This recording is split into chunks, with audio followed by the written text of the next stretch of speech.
मित्र, यापूर्वी आपण इश्यू ऑफ शेअर्स याविषयी माहिती पूर्णपणे आपण पाहिलेली होती आणि त्याच्यानंतर इश्यू ऑफ शेअर्स मध्ये 3 प्रकारे भागांची विक्री केली जाते. Issue at par, issue at discount and issue at premium. तर या अगोदरच्या व्हिडिओमध्ये आपण issue at par, forfeiture and reissue आपण पाहिलेला आहे. तर यामध्ये आपण हे issue at discount and forfeiture या विषयी आपण न्यूमेरिकल प्रॉब्लेमला सोडवायला सुरुवात करावायची आहे. यापूर्वी तुम्हाला दिलेल्या सर्व जर्नल एंट्रीज हे तुम्ही अभ्यासल्या असतालच. असं गृहीत धरून आपण इश्यू ॲट डिस्काउंट अँड फोरफीचर्स या भागातले न्यूमेरिकल प्रॉब्लेमला सोडवायला सुरुवात करावायची आहे. तर मग प्रॉब्लेम असा आहे की the alpha limited issue 5,000 equity shares of ₹100 each at a discount of 7% payable as follow. On application ₹20, on allotment ₹33, on first and final call ₹40. The company received application only for 4,000 shares, all of which were accepted. All the amount due were received except the first and final call on 300 shares which were forfeited. 100 shares were reissued as fully paid at ₹92. Pass journal entries and show the balance sheet of the company. म्हणजेच काय की alpha लिमिटेडनं 5,000 equity shares विक्रीस काढले. प्रत्येक भागाची किंमत ₹100 होती. ते 7% डिस्काउंटनं आपल्याला विक्री करावायची आहे. मग 7% डिस्काउंटनं विक्री करायचं म्हणजे ₹100 ₹7 गेले, आपणाला ₹93 मिळायला पाहिजेतात. मग ₹93 जे आपल्याला मिळतात त्यापैकी अप्लिकेशन सोबत ₹20 मागणी करावायची आहे. अलॉटमेंटच्या सोबत ₹33 मागणी करायचं आहे आणि फर्स्ट अँड फायनल कॉल ₹40 प्रमाणे आपल्याला मागणी करायची आहे. मग आपण डिस्काउंटनं भागाची विक्री करत असल्या कारणाने जेवढे भाग विकायला काढलेत तेवढ्या पूर्णपणे भागांना किंवा त्याहीपेक्षा जास्त भागांना मागणी येणं शक्य नाही. कारण कंपनीनं जे काही किंमत त्यांची दर्शनी किंमत होती त्याच्यापेक्षा कमी किमतीला दिल्या कारणानं तेवढा गुंतवणूक करणाऱ्यांचा किंवा भाग खरेदी करणाऱ्याचा विश्वास बसत नाही. म्हणून 5,000 भाग विकायला काढलेत, पण कंपनीला 4,000 भागांसाठीच मागणी आलेली आहे. मग आता 5,000 भाग विकायला काढलेत, 4,000 भागांना मागणी आली, म्हणून 4,000 भागांना मागणी आली तर त्यांचे सगळेच अर्ज आपण स्वीकारलेले आहेत. तसेच सगळ्याच भागधारकांना म्हणजे 4,000 भागधारकांना रक्कम मागितली आणि त्यांच्याकडून मिळाली. पण 300 भाग खरेदी करणारा भागधारक असा होता की त्यांनी प्रथम आणि अंतिम प्रभागाची रक्कम दिलेली नाही, म्हणून त्यांचे भाग आपण जप्त केले.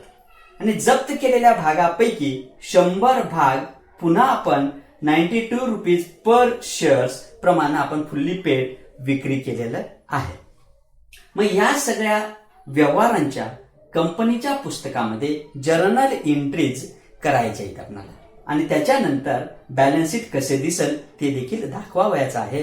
तर मग आपण जर्नल एंट्रीज सुरुवात करू.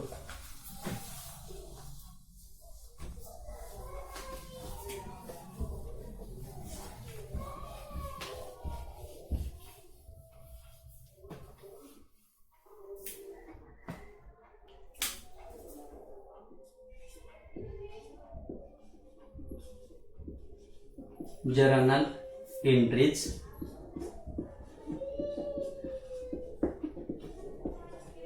in the books of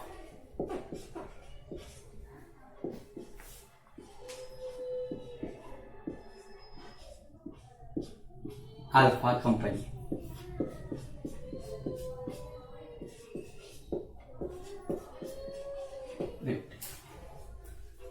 general एंट्रीचा तर प्रोफॉर्मा माहित आहे तुम्हाला.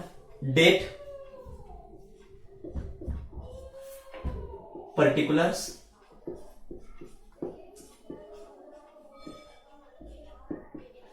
LF,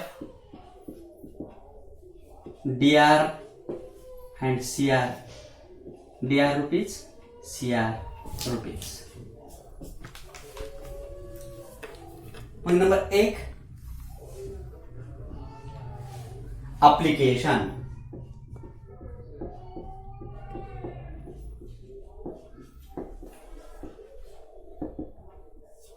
आता ऍप्लिकेशनच्या सोबत कोणती नोंद होते, तर ऍप्लिकेशनचे रक्कम आपल्याला मिळाल्याबद्दलची. बँक अकाउंट DR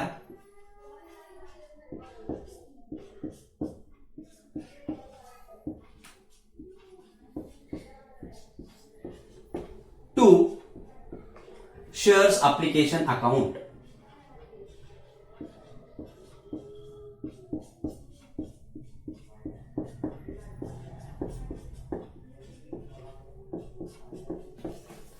कंपनीला ऍप्लिकेशन किती मिळाले, 4000 ऍप्लिकेशन मिळालेत आणि ऍप्लिकेशनच्या सोबत आपल्याला 20 रुपये प्रमाणे मागणी करावायची आहे.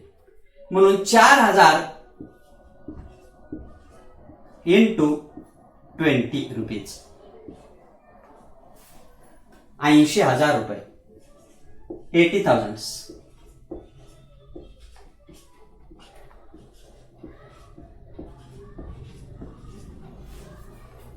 being application money received.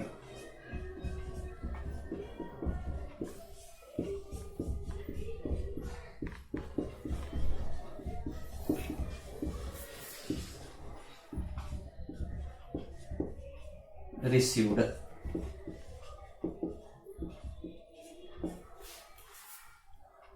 Number 2, आता ऍप्लिकेशनची मनी आपण ट्रान्सफर करतो कॅपिटल अकाउंटला. तर शेअर्स ऍप्लिकेशन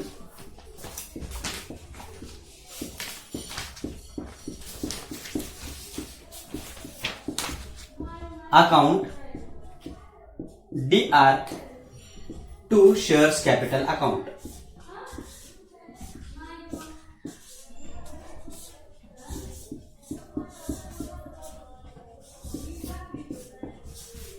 ₹80,000.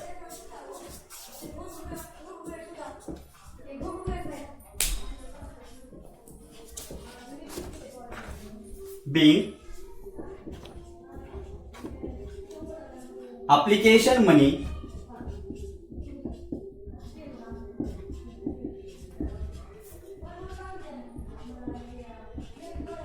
transfer to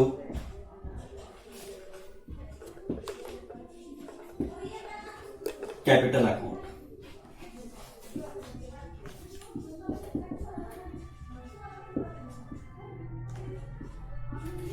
हे झाले ऍप्लिकेशनच्या सोबत होणारे नोंद. त्याच्यानंतर allotment.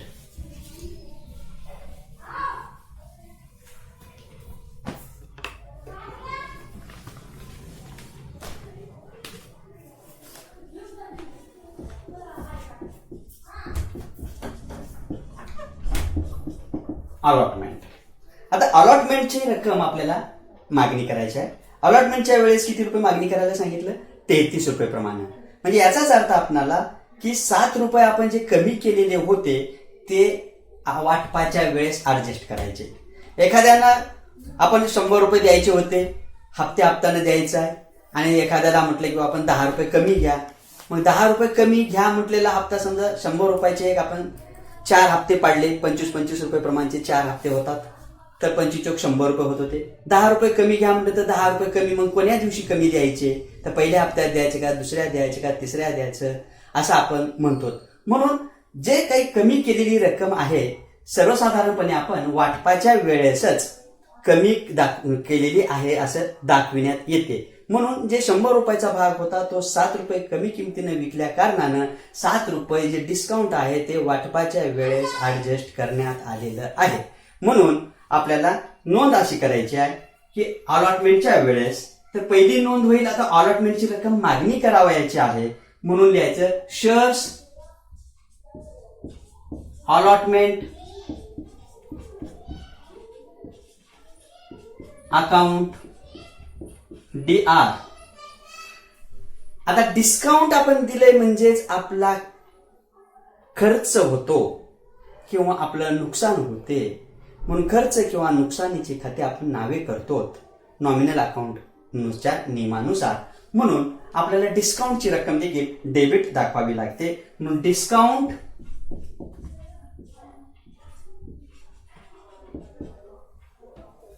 On issue of shares.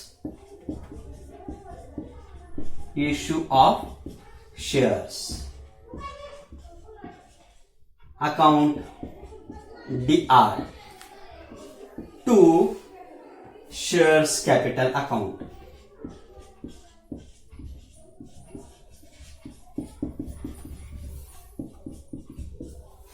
आता अलॉटमेंटच्या वेळेस आपण किती रुपये प्रमाणे मागणी करालो? 33 रुपये प्रमाणे. मग 4000 शेअर्स प्रत्येकी 33 रुपये प्रमाणे मागणी करायची. 4000 गुणिले 33 म्हणजेच 1,32,000 रुपये.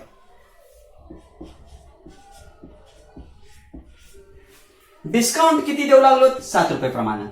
4000 गुणिले 7 रुपये प्रमाणे 7 चोक 28,000 रुपये. आणि शेअर्स कॅपिटल अकाउंट 4000 गुणिले 40 रुपये 1,60,000.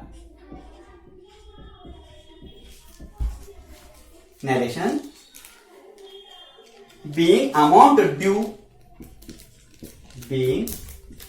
amount due on shares allotment. On shares allotment.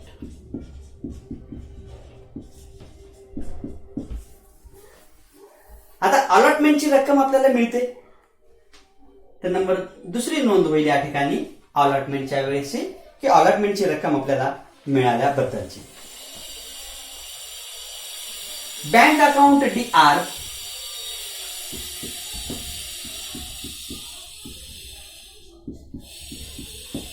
To shares allotment account.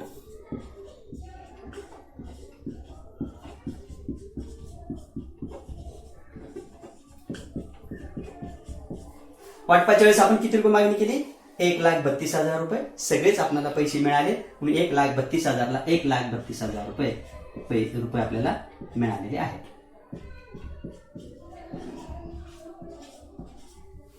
Being allotment money received.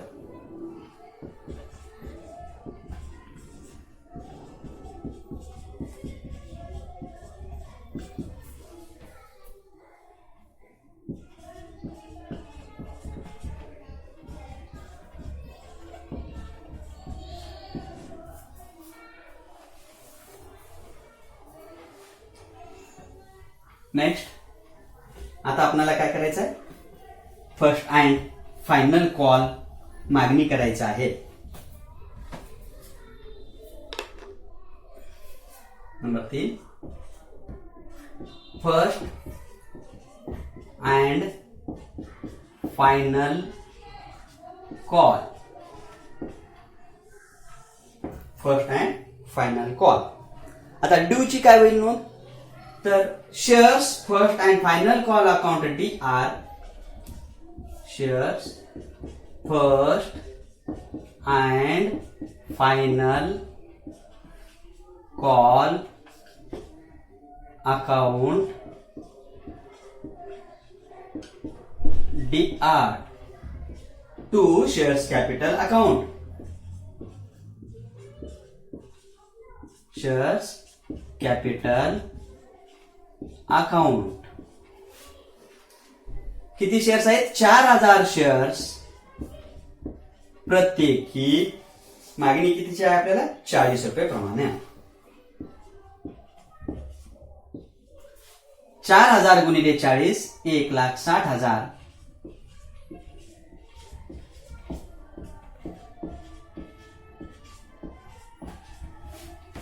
Being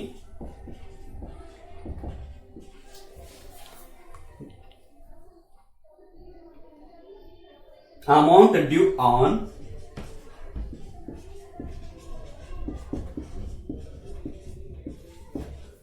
due on first and final call. First and final call. आता फर्स्ट अँड फायनल कॉलची रक्कम आपल्याला मिळते, तर त्यावेळेस आपल्याला दुसरी नोंद काय करावं लागेल? फर्स्ट अँड फायनल कॉलची रक्कम मिळाल तेव्हा तर पैसा येतो. मग आता सगळेच लोक पैसे देणार आहेत का? तर आपल्याला गणितामध्ये सांगितलेलं आहे की 300 भागांना सोडून आपल्याला फर्स्ट अँड फायनल कॉलची रक्कम मिळालेली आहे. म्हणून किती पैसे मिळाले असते बघा आता तुम्ही, तर बँक अकाउंट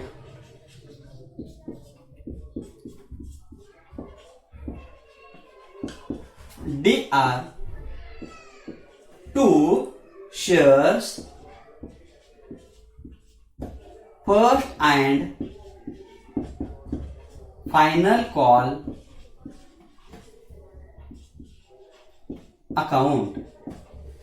300 भागांना सोडून म्हणजे 3700 शेअर्स प्रत्येकी 40 रुपये प्रमाणे आपणाला मिळालेले आहेत. 3700 गुणिले 40 म्हणजे 1,48,000.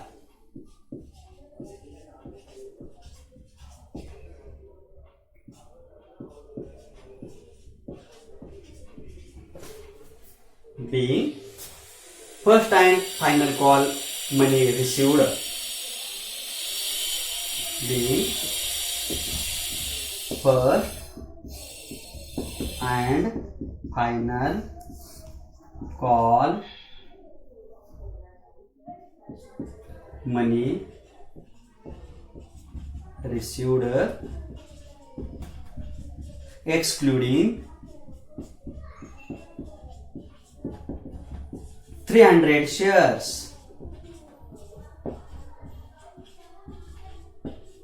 म्हणजे 300 भागांना सोडून आपणाला फर्स्ट अँड फायनल कॉलची रक्कम मिळालेली आहे. मग आता 300 भाग जे होते आपले, ते भाग पैसे न दिल्या कारणानं आपण भागांची जप्ती करायचं आहे, फोरफिटेड करायचं आहे. आता फोरफिटेड करत असताना देखील तुम्हाला मागे जर्नल एंट्रीज लिहून देत असताना 3 प्रकारचे लिहून दिलेले होते. Issue at par, issue at discount and issue at premium. आता इश्यू ॲट प्रीमियम मध्ये 2 प्रकारचे होते, प्रीमियम रिसिव्ड आणि प्रीमियम नॉट रिसिव्ड. मग आता या पद्धतीमध्ये कोणत्या पद्धतीने आपण भागाचं निर्गमन केलेलं आहे? Issue at discount.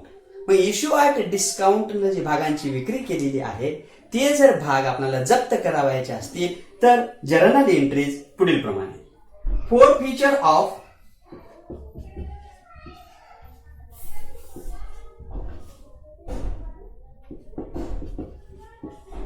forfeiture of 300 shares.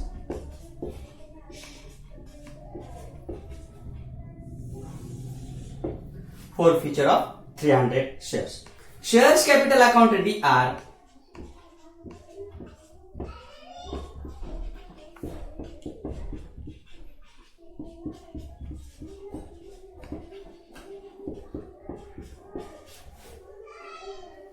तीनशे शेअर्स, प्रत्येक शेअर्सची किंमत 100 रुपये होती.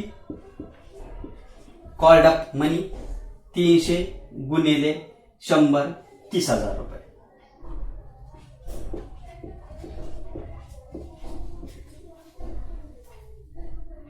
टू शेअर्स फोरफिटेड अकाउंट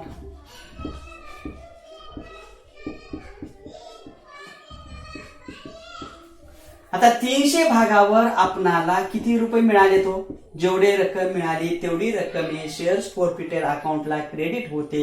म्हणून किती रुपये मिळाले असतील आपणाला? की 20 रुपये अप्लिकेशनचे आणि 33 रुपये आपणाला अलॉटमेंटच्या वेळेस मिळाले, जे की आपणाला 20 प्लस 33 म्हणजेच 53 रुपये एका शेअर्सच्या पाठीमागे मिळाले. 300 शेअर्सवर आपणाला रक्कम जे मिळालेली आहे ती रक्कम काही त्यांना आपल्याला परत करावयाची नसते. 300 गुणिले 53 रुपये किती येतात? 5 × 15,900 रुपये. 15,900 900. ज्यावेळेस आपण भाग विक्रीस काढलेली होते त्यावेळेस आपण डिस्काउंट दिलो, म्हणून आपल्याला जे काही डिस्काउंट आता दिलेलं होतं आता जप्त केल्या कारणाने ते दिलेलं डिस्काउंट आपण कमी आपल्याला प्राप्त होते.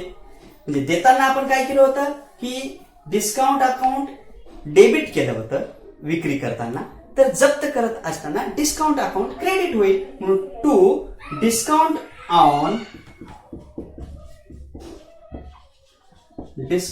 On issue of shares, issue of shares account. 300 भागावर देताना आपण किती रुपये भागाला डिस्काउंट दिलं होतं? 7 रुपये प्रमाणे. मग 300 गुणिले 7, 7 त्रिक 21, 2100. मग आता कोणते पैसे यायचे राहिले तर अनपेड कॉल कोणता आहे? First and final call. To shares first and final call account. 300 गुणिले किती रुपये फायनल कॉलचे आहेत? 40 रुपये प्रमाणे. 300 गुणिले 40, 40 त्रिकम 12, 12,000 रुपये.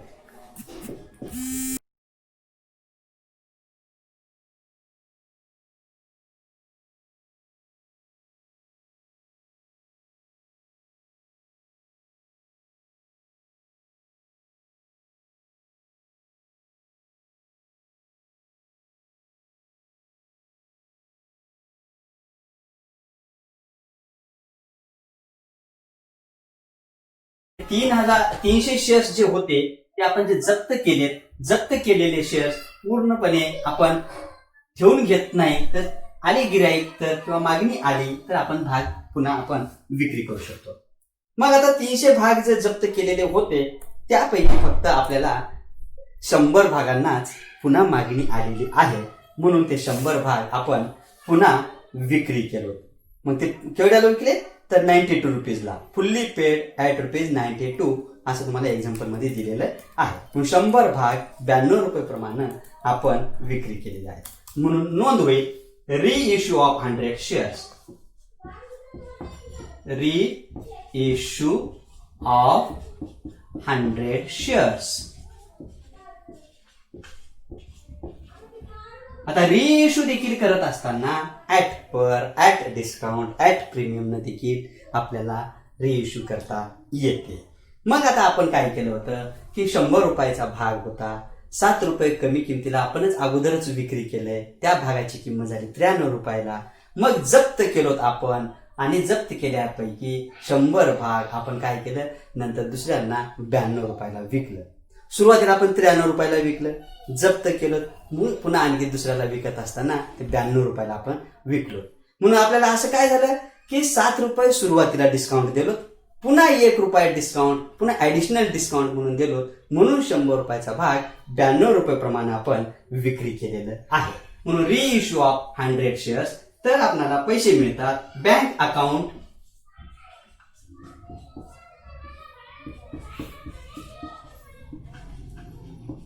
बँक अकाउंट DR 100 शेअर्स प्रत्येकी 92 रुपये प्रमाणे 9,200 रुपये.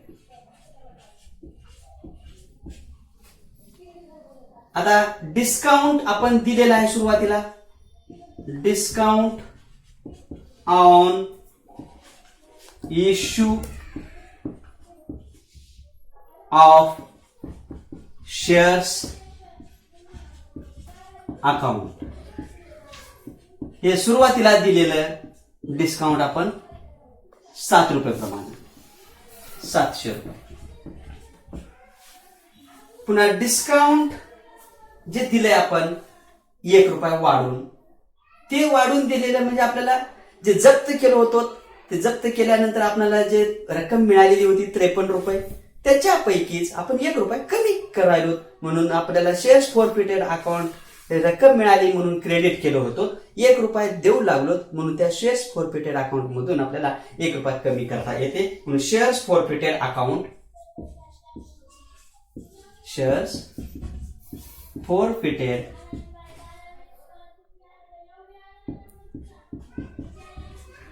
फॉरफिटेड अकाउंट DR, 100 शेअर्स प्रत्येकी 1 रुपया. That is additional discount, 100 rupees. 2 shares capital account, 2 shares capital account. 100 shares आहेत आपले, प्रत्येक शेअरची किंमत 100 रुपयेच आहे म्हणून 10,000 रुपये. डीआरची अमाऊंट आणि शेअरची अमाऊंट इक्वल आली का पाहून घ्या. 9,200, 700, 100 म्हणजे 10,000 रुपये होतात आणि क्रेडिट साईडला देखील तुमचे 10,000 रुपये आलेले आहेत. म्हणून नॅरेशन द्यायचं being reissue of shares, being reissue of shares.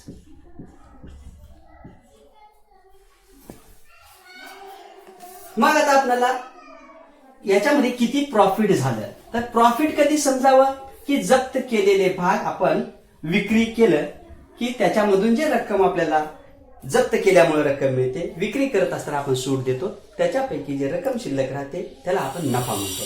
मग आता आपल्याला प्रॉफिट किती मिळालं, तर आपल्याला 300 भाग जप्त केले, मग 300 भाग आपण विकलेत का नाही, 300 भाग जप्त केले, 100 भाग विकले, मग 100 भागाचाच आपल्याला जो नफा राहतो तो नफा कॅपिटल रिझर्व्हला ट्रान्सफर करायचा.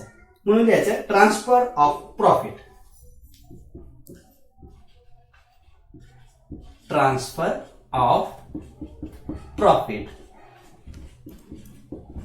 प्रॉफिट म्हणा, गेन म्हणा, काही म्हणू शकता. म्हणून काय होईल मग, शेअर्स फॉरफिटेड अकाउंट DR, 100 भागावर प्रत्येकी आपल्याला किती रुपये नफा झाला, तर 52 रुपयाचा नफा झाला. कारण 53 रुपये आपल्याला मिळालेत. आता इथल्या इथं समजून सांगण्यासाठी की आपल्याला 20 रुपये ऍप्लिकेशनची मिळाले, 33 रुपये अलॉटमेंट मिळाले. हे आपले तुमचे ऍप्लिकेशन आहेत, हे अलॉटमेंटचे आहेत. टोटल आपल्याला 53 रुपये मिळालेत. मग यापैकी डिस्काउंट दिलाय आपण 1 रुपया, हे डिस्काउंट. तर हे आपल्याला मायनस आपल्याला डिस्काउंट केलं, 53 रुपये मिळाले, त्याच्यापैकी 1 रुपया डिस्काउंट केला म्हणजे 52 रुपयाचा आपल्याला नफा झालेला आहे. 100 गुणिले 52 म्हणजे 5,200 रुपये. To capital reserve account, to capital reserve account 5,200. By transfer of profit, by transfer of profit on forfeitures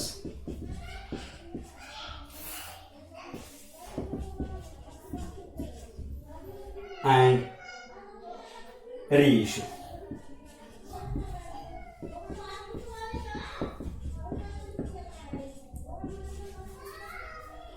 हे झाले होते आपले कंपनीच्या पुस्तकामध्ये जर्नल एंट्रीज. त्याच्यानंतर आता आपल्याला याच कंपनीच्या पुस्तकामध्ये बॅलन्स शीट कसं दिसते ते दाखवा असं म्हटलेलं आहे. बरं, तर आपण बॅलन्स शीट कसं दिसते ते पाहू.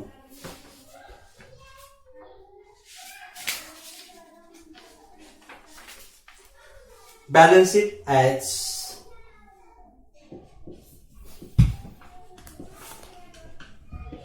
Balance sheet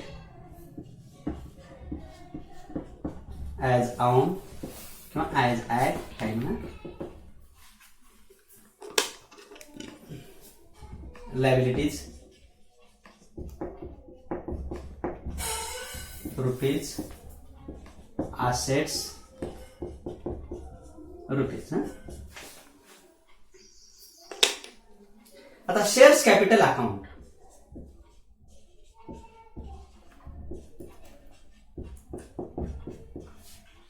shares capital. आता शेअर्स कॅपिटल किती आहेत आपले?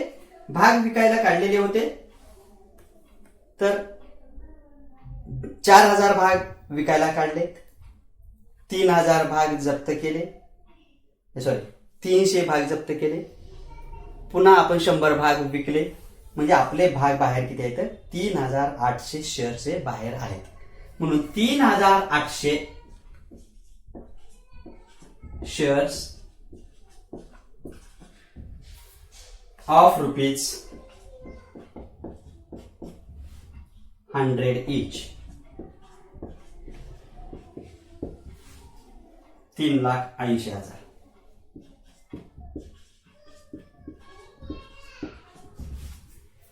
Shares forfeited account.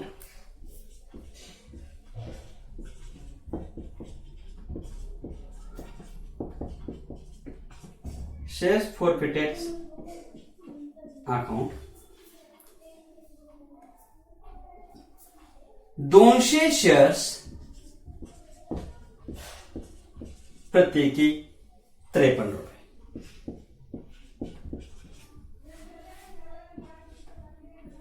जप्त केले आपण 53 रुपये प्रमाणे आपल्याला मिळालेले आहेत. तर किती होत आता? 10,600.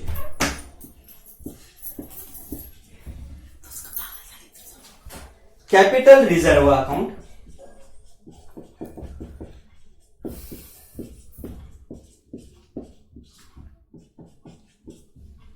शंभर शेअर्सवर 52 रुपये प्रमाणे 5,200 रुपये.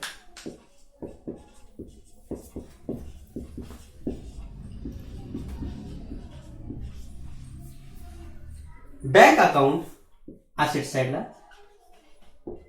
Bank account. आता सगळ्यांची बेरीज करून बघा. बँक अकाउंटचे अप्लिकेशनच्या वेळेसचे आहे, त्याच्यानंतर अलॉटमेंटच्या वेळेस आहे, त्याच्यानंतर तुमचं फर्स्ट अँड फायनल कॉल आहे, आणि त्याच्यानंतर रिइश्यू आहे. हे सगळ्यांची रक्कम तुम्ही टोटल करून पहा. 3,69,200 रुपये. 3,69,200.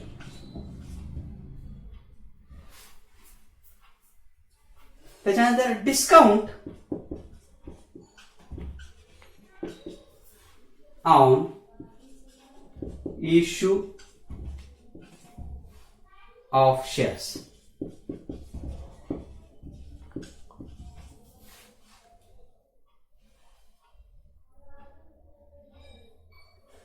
तीन 3,800 शेअर्स प्रत्येकी 7 रुपये प्रमाणे. जेवढे भाग आपले आता बाहेर आहेत तेवढ्याच डिस्काउंट. 3,800 गुणिले 7 रुपये 28,600 रुपये.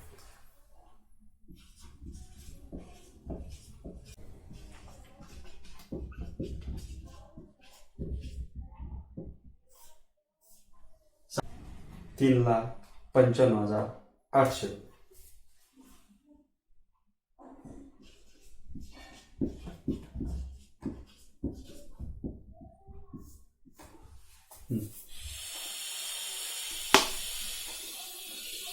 अशा पद्धतीने बॅलन्स शीट तयार झाली.